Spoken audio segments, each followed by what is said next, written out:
मनुष्य जन्म को पाकर इस शरीर का पालन पोषण करना, इसके सुख आराम में सदैव लगे रहना और अपनी वास्तविकता को भूल जाना, ये इंसान के लिए बड़ा भारी नुकसान है। केवल नुकसान ही नहीं बल्कि जन्म जन्मांतरों तक दुखों को खरीदना है, 84 लाख योनियों की खरीद करना। ये इतना भारी नुकसान है जिसका अनुमान लगाना मुश्किल है। यदि मनुष्य को ये समझ आ जाए कि मेरा मानव जन्म लेने का लक्ष्य क्या है, तो अपने वास्तविक काम में लग करके अपने लक्ष्य को पूरा कर ले, फिर इसके बराबर कोई दूसरा लाभ नहीं। एक साधारण मनुष्य धन पदार्थ माल मिल्कियत इज्जत हुकूमत के लिए ही दिन रात लगा रहता है, इसी को ही वो सच्चा लाभ समझता है। लेकिन ये वस्तुएं तो नश्वर हैं। मनुष्य जन्म को तभी सार्थक कर सकता है जब उसके वास्तविक लक्ष्य को हल कर लिया जाए। ये एक बड़ा भारी लाभ है। ये एक ऐसा लाभ है जिसको पाकर मनुष्य निरंतर खुशी सुख और आनंद प्राप्त कर सकता है। जन्म मरण का बंधन काटकर जन्म जन्मांतरों के चक्र से छुटकारा पा सकता है। वो कौन सा लक्ष्य है जिससे इंसान अपने जन्म को सार्थक बना सकता है? वो लक्ष्य है इंसान मालिक से मिलाप कर ले, और ये मिलाप इसी जन्म में ही हो सकता है। अब ये विचार करना है कि इंसान जिस लक्ष्य को पूरा करने के लिए संसार में आया है उसे क्यों नहीं कर रहा है। इसका क्या कारण है? कारण यह है कि इसके साथ मन और माया भी शामिल है, जो इसकी बुद्धि पर ऐसा पर्दा डाल देते हैं जिससे जीव अपने मार्ग से भटक जाता है। इसीलिए ही साधारणतया जीव माया के धंधों में लग करके मन और माया के गुलाम बन जाते हैं। शरीर के सुख भोगों के सामान मान प्रतिष्ठा में ही इंसान अपना सारा समय खर्च कर देता है। यदि मन की रहनुमाई में शारीरिक सुख धन दौलत मान प्रतिष्ठा प्राप्त भी कर लिए तो ये मानव तन का क्या वास्तविक लक्ष्य है? इसीलिए महापुरुष जीव को जागृत प्रदान करते हैं और उसे लक्ष्य सुझाते हैं। उन गुरुमुखों को जिन्हें महापुरुषों की संगत मिल जाती है, उन्हें मानव जन्म ग्रहण करने का वास्तविक कार्य और लक्ष्य मिल जाता है। ये समझबूझ न होने से इंसान गफलत में पड़ कर के वास्तविक काम को भूल जाता है, जिससे नित्य प्रति वो उल्टी ओर चला जाता है। जिस 84 से इस जन्म में उसे छूट जाना था, वही 84 का बंधन फिर से उसके गले में पड़ जाता है। मनुष्य समझता है कि शरीर के लिए परिवार के लिए जो कुछ भी कर रहा है वही उसका अपना है। इसका मतलब उसने स्वयं को केवल शरीर ही समझ रखा है, परंतु उसको ये विदित ही नहीं है कि ये शरीर अपना होता तो भला हाथ से क्यों जाता। अपनी असली चीज़ तो महापुरुष बतलाते हैं, वो है आत्मा, जिसके लिए ये देही मिली है। इस शरीर को पा करके अपनी आत्मा का काम कर ले, निर्वाण पद की प्राप्ति कर ले और जन्म मरण के बंधन से छुटकारा पा ले। यही इसका असली काम है।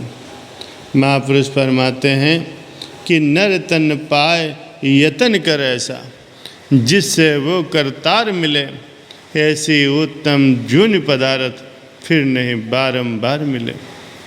ये मानव देही सर्वोत्तम और सर्वश्रेष्ठ है। ये दोबारा नहीं मिल सकती। ये भी पता नहीं ये कब हाथ से निकल जाए।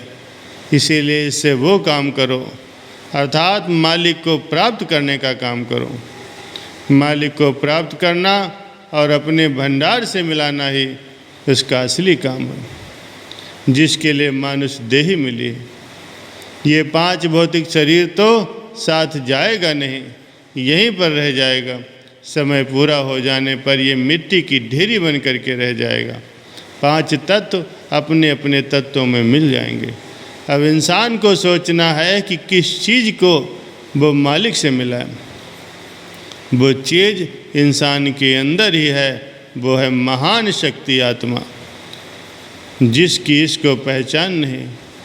यदि उसकी पहचान हो जाए तो मानो परमात्मा की पहचान कर ले। महापुरुष फरमाते हैं कि जिन यह एको जानिया तो जानो सब जान, जिन यह एक न जानिया तो जानो सब अनजान।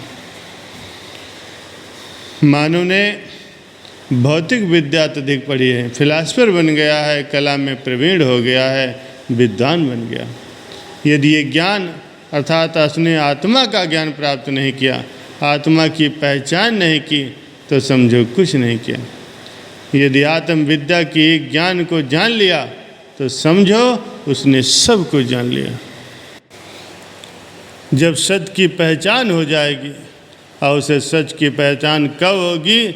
जब वो महापुरुषों के सत्संग में आते हैं। यदि इंसान दुनिया के धंधों में ही लगा रहा और ये कहे कि मैं सत्य की पहचान कर लूँ, सत्य से जा मिलूँ, तो ये फिर बहुत कठिन काम है। कठिन ही नहीं बल्कि असंभव है। जब तक उसे सच की पहचान नहीं होगी, इंसान प्रकाश में नहीं आ पाता और उसको पता ही नहीं चलता है कि सत्य क्या चीज़ है। जब प्रकाश में आएगा तभी वो जान पाएगा सत्य क्या है और झूठ क्या है। आत्मा की पहचान उसे किस तरह से होगी? परमात्मा से उसका मिलाप कैसे होगा? ये वो साधन है जब इंसान मालिक की भक्ति करके, नाम का स्मरण करके, नियम पूर्वक सभी साधनों को अपनाएगा, तो इंसान के अंदर से धीरे धीरे असत्यता और बनावट निकलते जाएंगे और सत्य वस्तु का प्रवेश होता जाएगा। जब एक दिन ऐसा आ जाएगा, सत्य को सत्य और असत्य को असत्य वो समझने लगेगा, उसके अंतर में प्रकाश हो जाएगा, जिसको पाकर वो कभी भी माया की झिलमिल, झूठे पदार्थों, मनमोहक दृश्यों में नहीं भटकेगा। वो निश्चल और अचल हो जाएगा। इस प्रकार वो मालिक के नाम में लय हो करके सच्चा सुख, सच्चा आनंद और सच्ची खुशी को प्राप्त कर लेगा, जिसके बाद कोई भी संसार का दुख, कोई भी कल्पना, कोई भी चिंता उसे नहीं व्याप सकती। ये जन्म केवल इसीलिए मिला है कि इंसान मालिक की भक्ति करके रूह को मालिक से मिला ले, स्वयं जन्म मरण के चक्र से मुक्त हो जाए। ये दुर्लभ और स्वर्णिम अवसर उसके हाथ आ गया है, संभव नहीं है कि पुनः मिले। इसीलिए महापुरुष चेतावनी देते हैं कि इंसान इस दुर्लभ अवसर से लाभ उठा ले। ये अवसर दुर्लभ महा, नित पाया नहीं जाए, जो अब के चेतो नहीं पछतावा रह जाए। कुदरत ने ऐसा दुर्लभ अवसर प्रदान किया है जो सर्वदा नहीं मिल सकता। यदि इस अवसर में काम कर लिया तो फिर काम बन जाएगा, वरना बाद में पछताना पड़ेगा। ये जो महापुरुषों ने नियम बना दिए हैं, भजनाभ्यास, सेवा, सत्संग, सुमिरन और दर्शन ध्यान, यदि इंसान इनका पालन नहीं करता तो लाभ से वो वंचित रह जाएगा। मानव तन की प्राप्ति ऊंचे भाग्यों की निशानी है, तथा महापुरुषों का संयोग मिल जाना ये इससे भी ऊंचे भाग्यों की निशानी है। पुनः उससे नाम का धन मिल जाना ये और भी सर्वोत्तम भाग्यों की निशानी है। अब गुरुमुखों को ऐसे साधन मिल गए हैं जिन पर आचरण करके मुक्ति प्राप्त कर सकता है तथा मालिक से मिल सकता है। इसीलिए गुरुमुख महापुरुषों के वचनों पर आचरण करते हुए, भक्ति के नियमों की पालना करते हुए अपने जन्म को सफल बना लेते हैं और जीवन का सच्चा लाभ प्राप्त कर लेते हैं।